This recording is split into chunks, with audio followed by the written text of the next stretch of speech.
Assalamu alaikum wa rahmatullahi wa barakatuh. Dear students, Ramadan Mubarak. We all know that we have spent weeks at home due to the pandemic in the world, that is COVID-19, and we cannot continue in that situation. Consequently, the management of the school has resolved that teaching should proceed online. As a result of that, I shall be taking your biology for the time we are having it online like this. My name, as many of you know, is Adeshola Miftaudeen Bamidele, popularly known as ANB. Before we proceeded on vacation, we were on the topic supporting tissues in animals. Supporting tissues in animals. We have treated the exoskeleton, which means the human skeleton is divided into two. We have the exoskeleton and we have the appendicular skeleton. For the purpose of revision, we have three types of skeleton in animals. We have hydrostatic skeleton, we have exoskeleton, and we equally have endoskeleton. We are talking about hydrostatic. We are talking about skeletal system that is made up of liquid. An example of animal with such is earthworm, as we all know. Talking about exoskeleton, we are talking about animals that have their framework outside the body. We have that in insects, the centipede, the millipede, the crab, etc. Be that as it may, talking about endoskeleton, we have that in human being, goats, sheep, and all other animals that have their framework, their skeletal framework covered with flesh. To the topic of the day, that is supporting tissue in animals. The appendicular skeleton, as I introduced the other time, it is made up of A, the limb girdles. The limb girdles consist of the pectoral girdle and pelvic girdle. Also, the limbs, that is the forelimbs and hind limbs. Talking about forelimbs, we are talking about our two hands. And when we are talking about hind limbs, we are talking about our two legs. The hand from the shoulder point to our fingers. The entire structure make the what? The forelimb, and we have to making two forelimbs. The hind limbs, right from our what? From our pelvis down to the toes, that is referred to as hind limb, and we have two making two hind limbs. Now the pectoral girdle. The pectoral girdle is found around the shoulder in man. When I say man here, I mean human being, not necessarily only man, that is the male counterpart alone. I mean in human, that is both man and woman. We find that the pectoral girdle is found around the shoulder. It is made up of two halves, which are held by muscles. The pectoral girdle is made up of two halves, and each half consists of the scapula, also known as shoulder blade. We also have the clavicle, that is referred to as collarbone. Then the third of it is the coracoid. For the sake of emphasis, we are saying that the pectoral girdle is made up of two halves, and in each half we have the scapula, the clavicle, and the coracoid. In mammals, we are talking about mammals, we are talking about higher animals. We are talking about animals that have mammary gland. They give birth to young ones alive. They are not the type that lay eggs. In such animals, we have the scapula and the coracoid fused to form what we refer to as scapular coracoid. Once again, scapular coracoid. That is, in mammals, which you and me belong, we have the scapula and the coracoid fused, and they go with the name scapular coracoid. The scapula is a flat triangular bone. At the apex of it, we have a hollow cavity, called glenoid cavity. Glenoid cavity, into which head of the humerus fits to form the shoulder joint. What we are saying in essence is that the scapula itself is a flat triangular bone, but at the apex of it, that is, advancing to the top of it, we have a hollow or glenoid cavity. That cavity is where we have our what? The humerus fits into it, and that one forms the shoulder joint.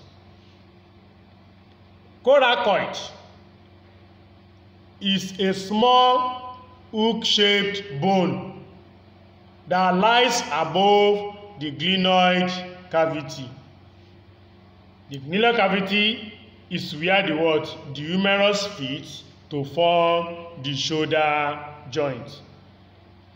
On the outer surface is the ridge or spine, and that spine runs towards the glenoid cavity.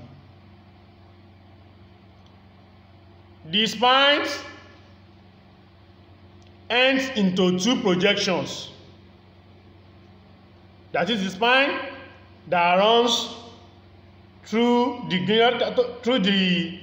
towards the glenoid cavity has two projections towards the end.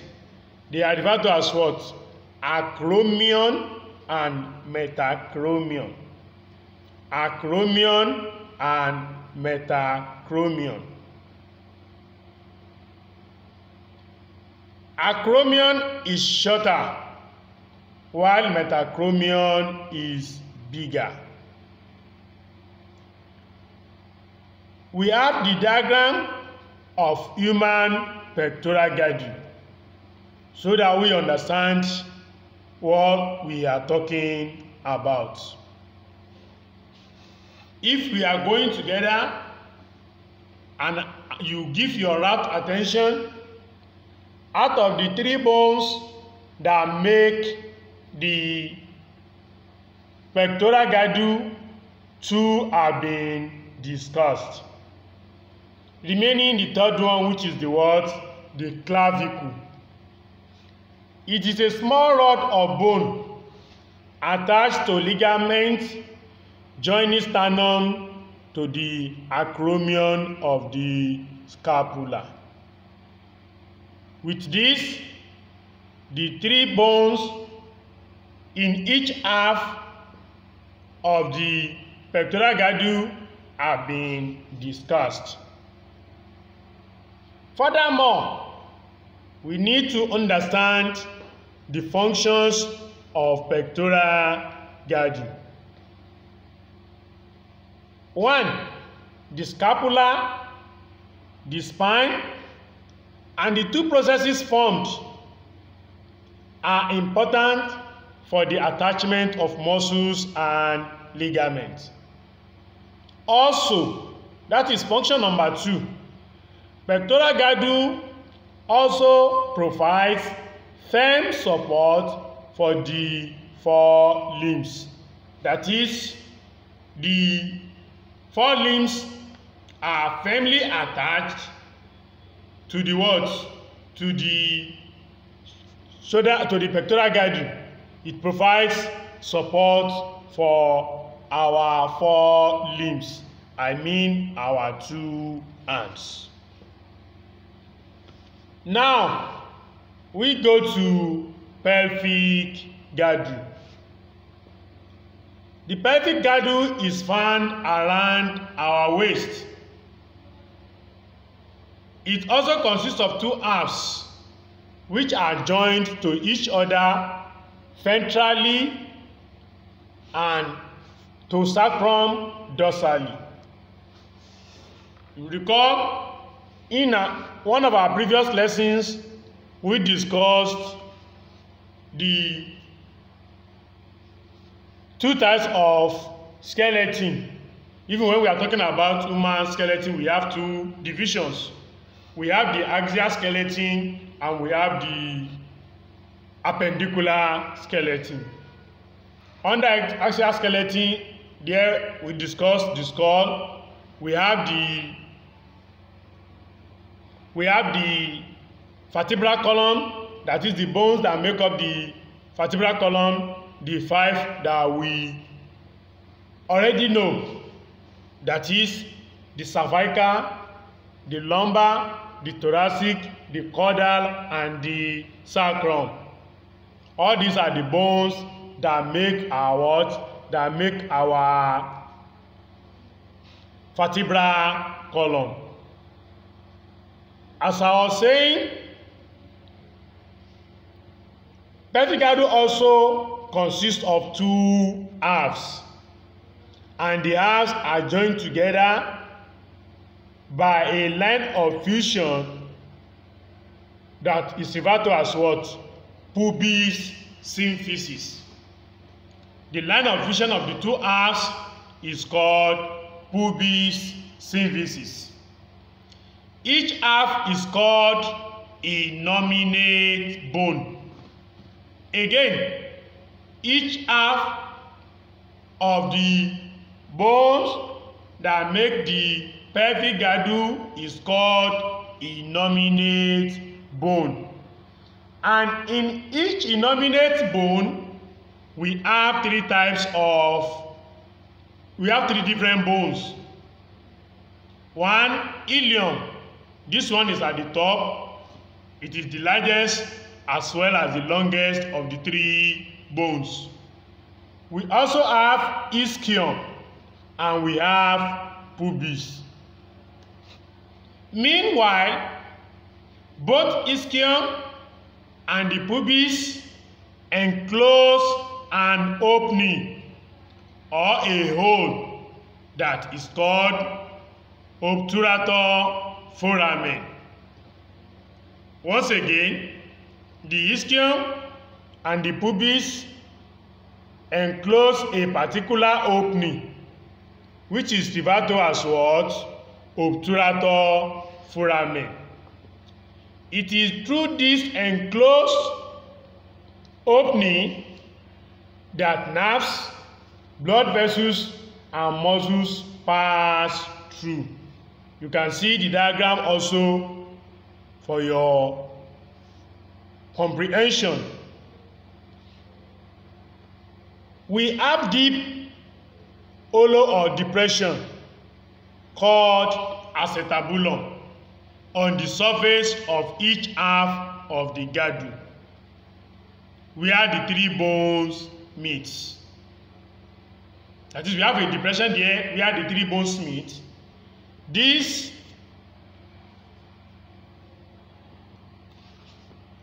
the head of the femur fixes into the hole that is referred to as what as acetabulum, and it forms hip joint. Hip joint is an example of ball and socket joint. This takes us to the end of this biology class. I want to believe you have questions to ask, and beside that, I equally have questions to ask you. God's willing, this will form your assignment, which shall be sent to you as we've been doing before. Inshallah, next week I will come on your way again. Meanwhile, before then, I enjoin you to give adequate attention to this lesson. Take your time to read through and understand the concept, and with all seriousness, attempt the assignment attached.